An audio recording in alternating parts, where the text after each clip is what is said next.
ಸಂಜಯ ಉವಾಚ ದೃಷ್ಟ್ವಾ ತು ಪಾಂಡವಾನೀಕಂ ವ್ಯೂಢಂ ದುರ್ಯೋಧನಸ್ತದಾ ಆಚಾರ್ಯಮುಪಸಂಗಮ್ಯ ರಾಜಾ ವಚನಮಬ್ರವೀತ್. ಪದಚ್ಛೇದ.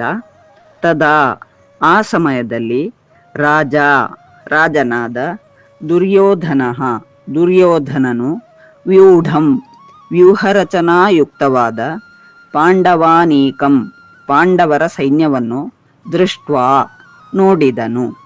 ತು ಮತ್ತು ಆಚಾರ್ಯಂ ದ್ರೋಣಾಚಾರ್ಯರ ಉಪಸಂಗಮ್ಯ ಬಳಿಗೆ ಹೋಗಿ ವಚನಂ ಈ ಮಾತನ್ನು ಅಬ್ರವೀತ್ ಹೇಳಿದನು. ಶ್ಲೋಕಾರ್ಥ. ಸಂಜಯನು ಹೇಳಿದನು, ಯುದ್ಧಾರಂಭದ ಸಮಯದಲ್ಲಿ ರಾಜನಾದ ದುರ್ಯೋಧನನು ವ್ಯೂಹರಚನಾಯುಕ್ತವಾದ ಪಾಂಡವರ ಸೈನ್ಯವನ್ನು ನೋಡಿ ದ್ರೋಣಾಚಾರ್ಯರ ಬಳಿಗೆ ಹೋಗಿ ಈ ಮಾತನ್ನು ಹೇಳಿದನು. ಹರಿ ಓಂ.